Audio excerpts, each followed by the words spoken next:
Ladies and gentlemen, I'm sure we are all super duper excited about the next segment. It's a very special session which is called Ask Me Anything. And when do you get to ask anything to the legend Narayana Murthy? How many of you are super excited? Please, everybody's hands should be up. Yeah, make some noise. And for this session, I would first like to invite our session chair. He is amongst us, he's a mentor, enabler like none other for the entrepreneurial and startup ecosystem. He brought TiE to India and has been the guiding light for us over the past 2 decades of this great journey. He is a seasoned institution builder with NASSCOM, having been founded by him and his peers. NASSCOM started from his office, which only underlines his commitment to have equal focus on career and industry ecosystem. He founded Onward Technologies, which he built into force in engineering, technology services, where he is the executive chairman today. Ladies and gentlemen, I give to you Mr. Harish Mehta.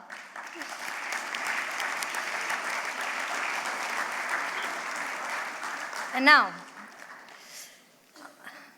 this personality, under his leadership, Infosys became the leader in innovation, in technical, managerial, and leadership training, software technology, quality, productivity, customer focus, employee satisfaction, and physical and technological infrastructure. He serves on the boards of Ford Foundation, the Institute for Advanced Study at Princeton, New Jersey, and the United Nations Foundation. He has served on the boards of HSBC and Unilever, both headquartered in London. He has also been a past president of NASSCOM. He is well renowned for enforcing a corporate governance structure within Infosys, which has been instrumental in creating one of the most ethical companies till date. Ladies and gentlemen, the legend Narayana Murthy.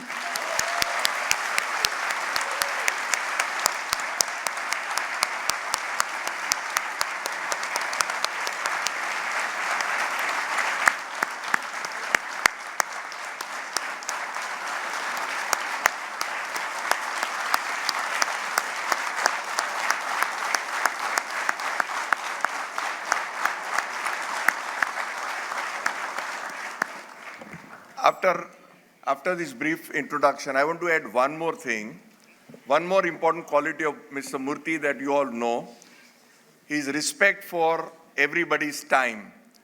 The session was scheduled to start at 5:45, we're starting at 5:43. And the important thing is, right from morning, we are conscious of the time because Mr. Murthy is going to come and his session has to start at 5:45. And the benefit we have seen through the day that we were more disciplined about the time. And I want to really thank Mr. Murthy for that. In fact, I got a strict instruction from Atul ji कि time पे खत्म होना चाहिए. Time पे. Okay, all yours. I guess the standing ovation Mr. Murthy received calls that he has come here second time and getting such a fantastic response from all of us. That itself deserves a round of applause for him.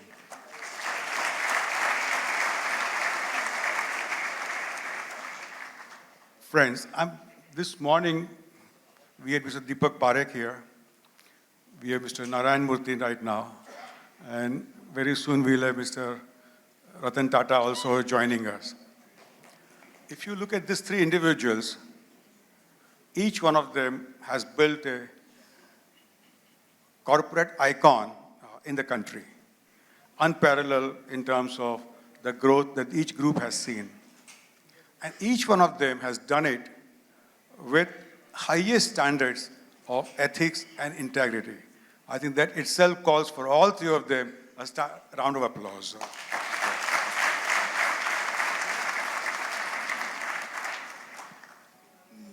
Murthy, talking about My only phone ringing. Ashang Desai. Ashang, where are you? Sorry. So talking about the ethics and integrity, Mr. Murthy, you have built Infosys and scaled Infosys. I am sure in that career, there must be number of times pressures to take shortcut, whether it is adversary environment of India, whether it is competitive market outside India. How did you handle these pressures? And what made you take a decision against that and with the hope that it will help you grow the business? Well, first of all, I'm sure I've said this before. Harish used to be my boss at NASCOM. Therefore, when Harish said you have to come here on 28th of January, I said yes. So I'm here.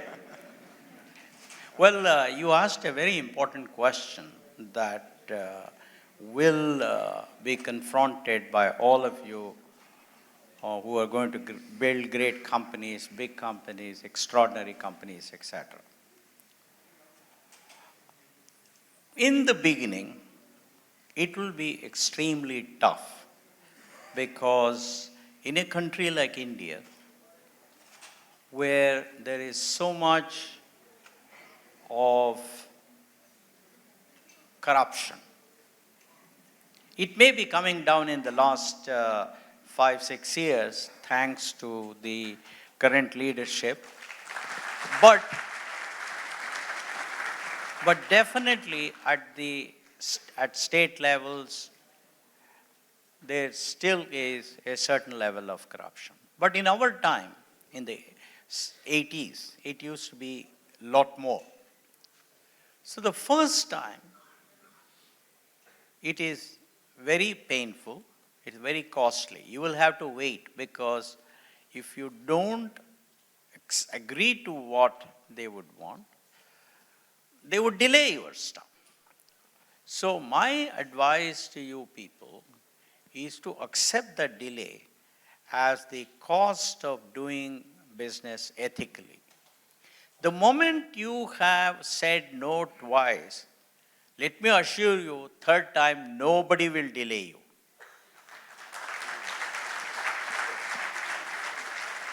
Because even in the mind of the most corrupt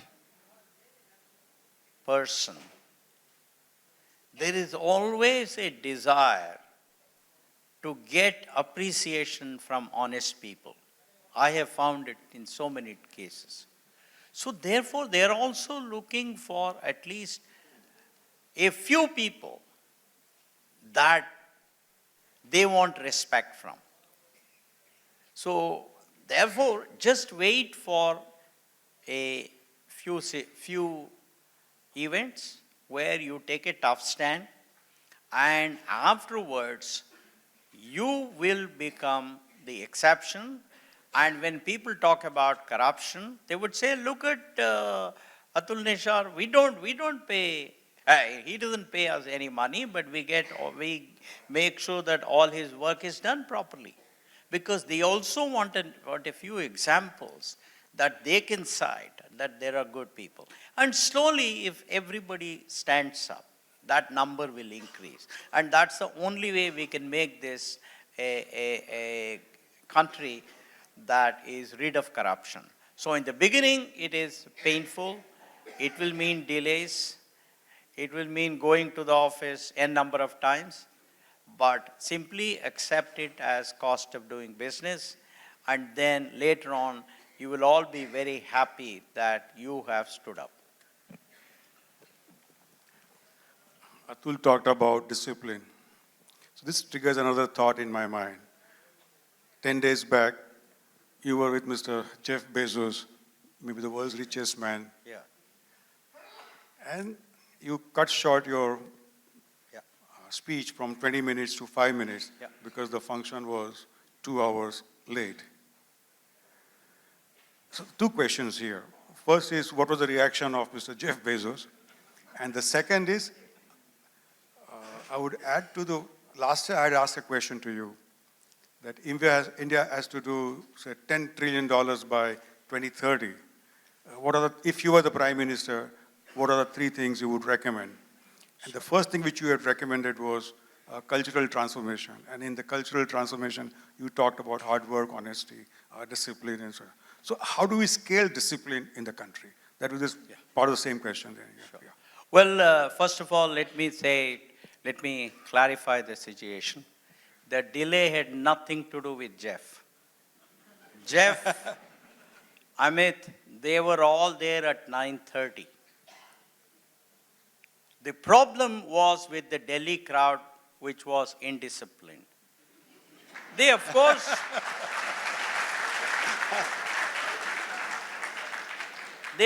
said there were long queues.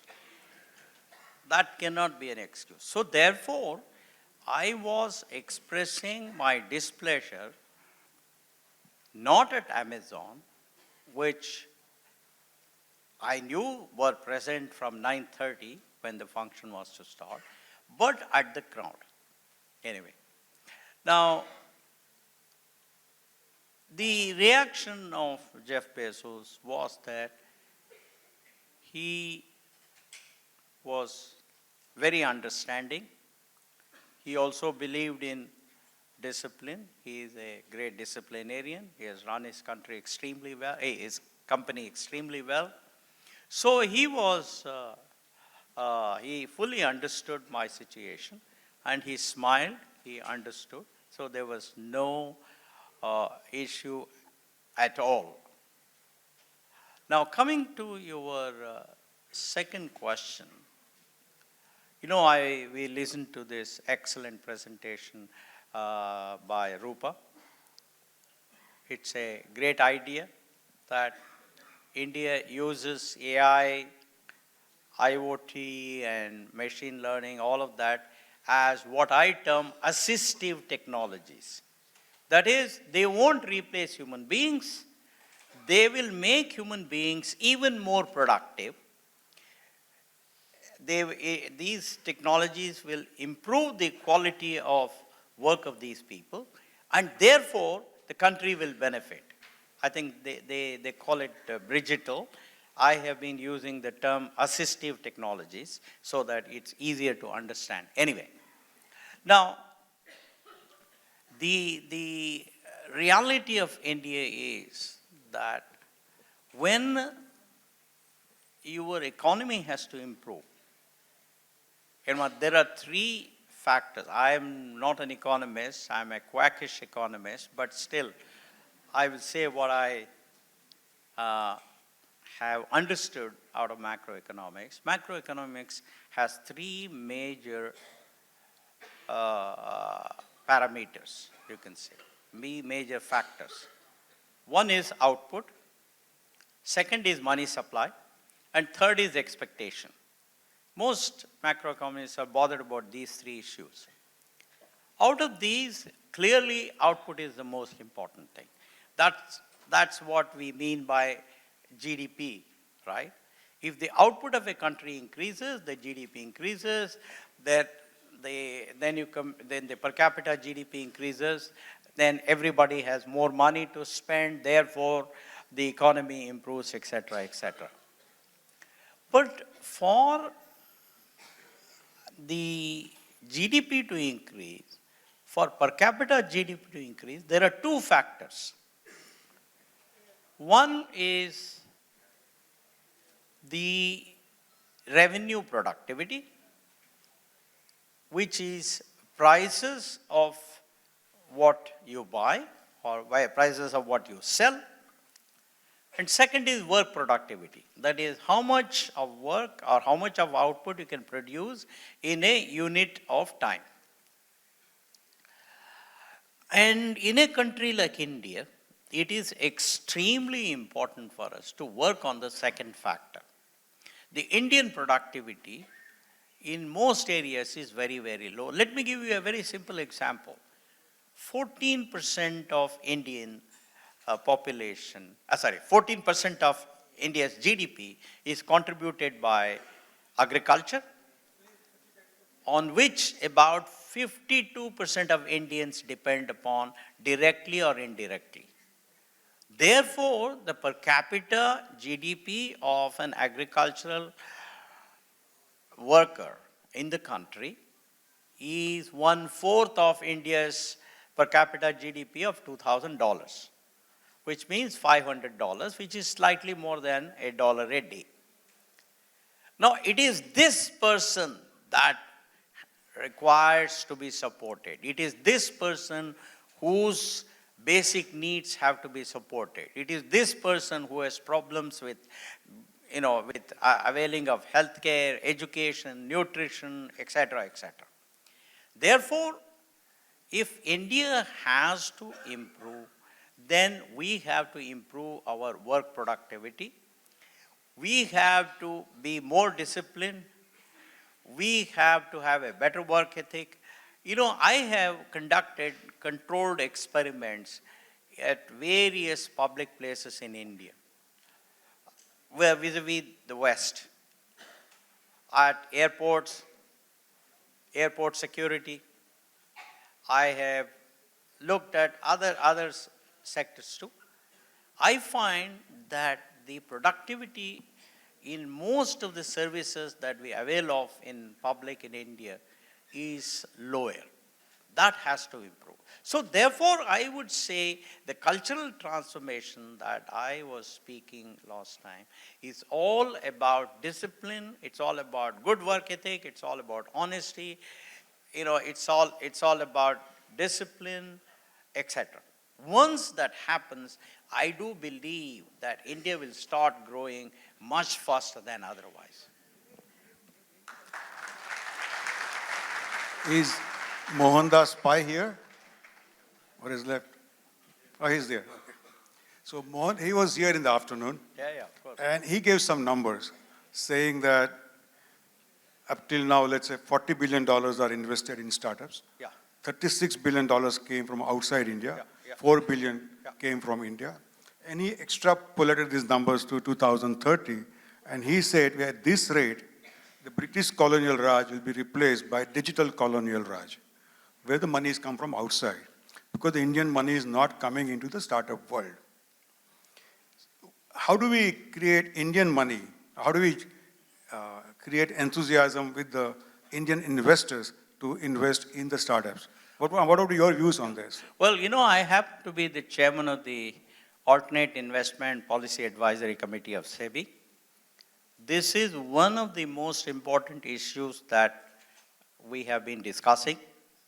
That is, what are the policy changes that are required to make sure that there is more Indian money coming into the startup sector from India, more Indian money, more domestic money coming into, because today, by and large, it is from abroad. Mohan is right, absolutely right. So to do that, for example, pension funds must be allowed, corporations must be allowed. So in our government, banks must be allowed, wherever there is a certain excess money that is available in whatever corporation it is, whatever function it is, a certain percentage of that, if that is allowed to be invested in the Indian venture capital sector, I do believe that that amount will get increased. And we are all working on that. That's a very important issue that we are trying to tackle. Okay. I guess we have now 10 minutes left. The session is Ask Me Anything. So we'll throw it open for audience to ask questions. Can we have the mics floating? Yeah, okay, please.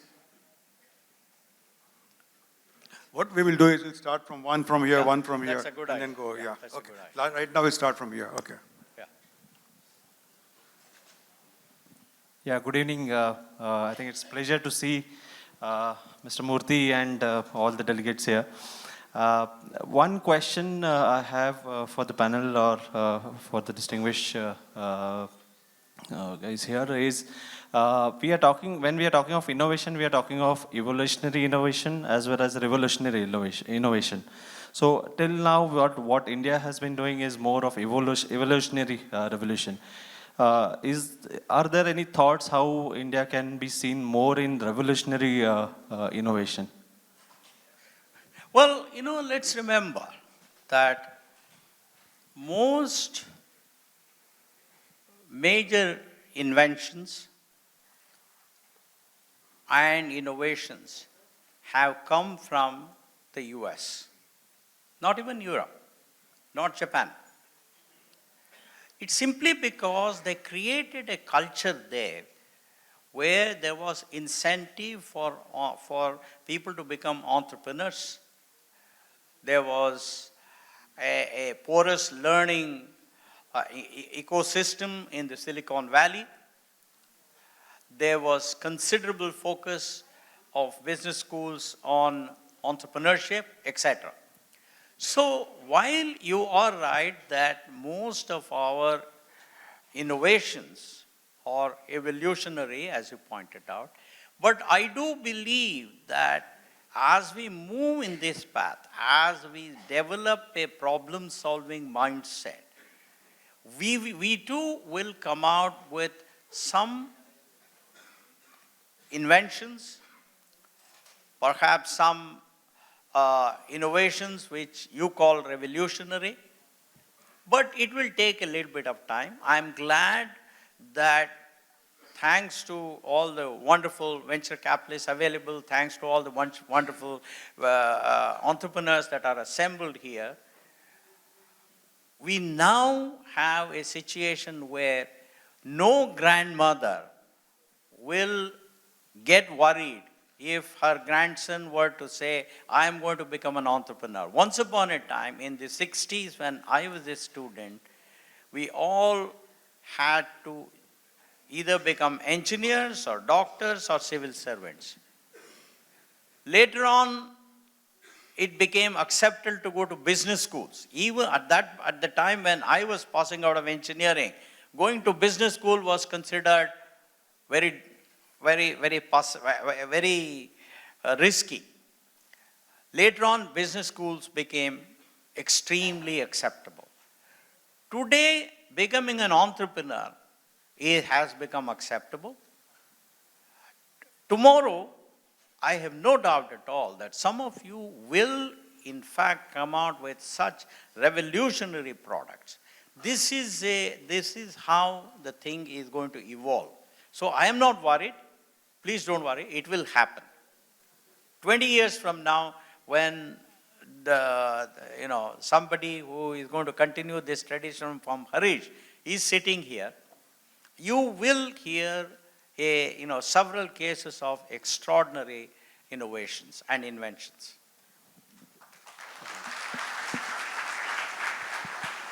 So, any question from this side?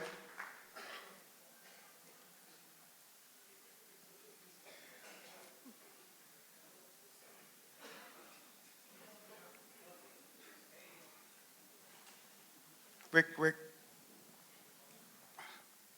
Over. Maybe meanwhile, someone from here, this side. Hi. Yeah, please. Hi, good evening. Mr. Murthy here. Yes. So we've been hearing this entire day about how there's AI coming in and 5G is going to penetrate the market soon.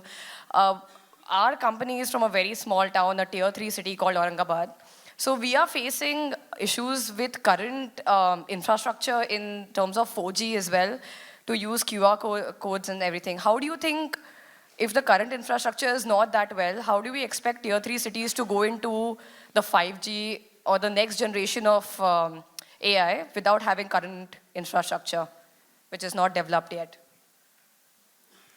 Well, I think like we have done in most areas, connected with IT,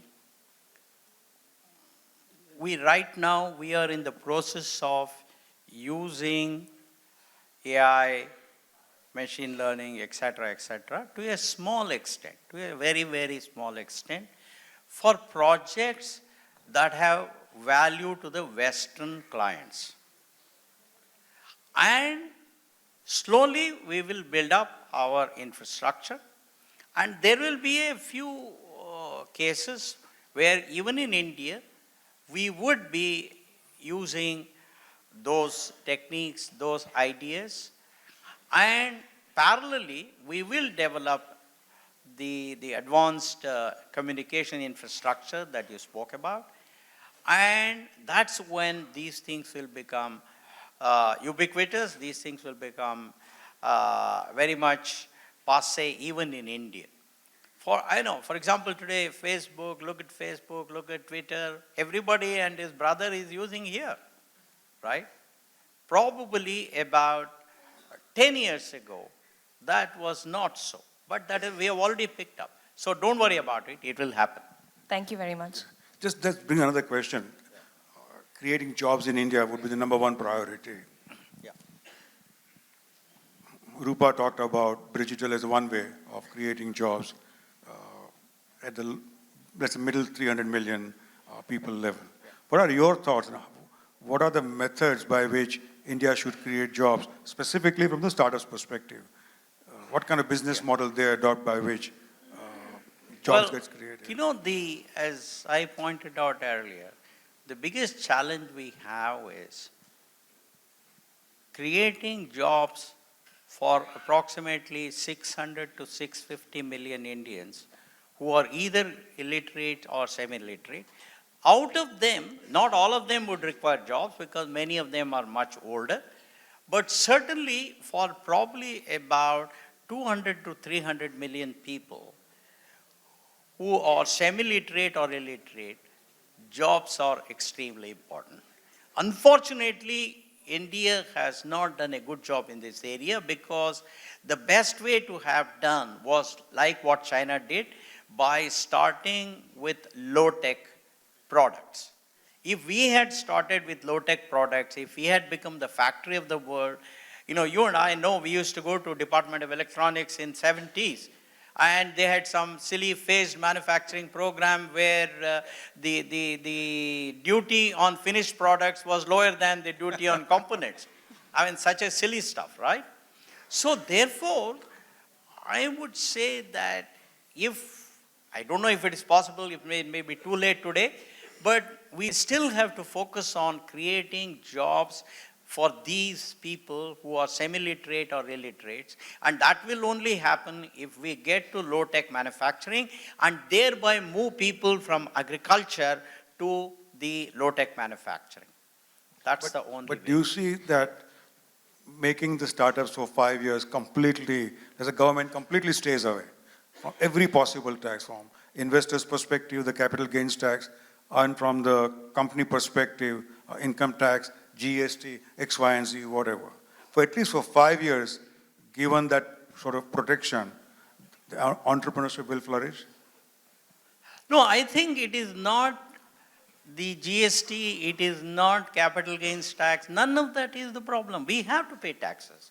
In fact, I personally feel we have to pay even higher percentage of taxes. That's not the problem. The problem is there is so much of delays in doing business in India. There is so much of friction to business in India. That is the problem.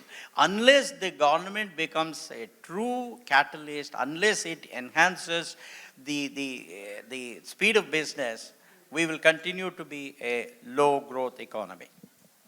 Last question from here. Yeah. Last question we take from. Hello. Okay. Sorry. Hello. Yeah, Sanjay, yeah.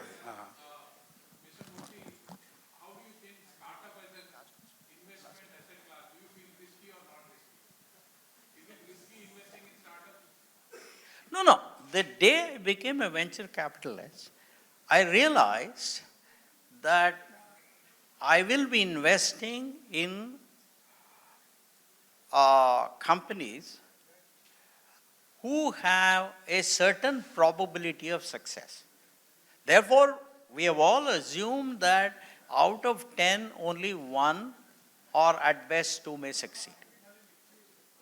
So by definition, that means we have accepted a certain concept of risk, a certain level of risk. Now, what is most important is, out of these companies, 8 may fail, the return from the remaining 2 will have to be an acceptable return, better than return that I would get from much safer investments. That's the way we approach. Of course, it is risky. So thank you very much. The time is up now. And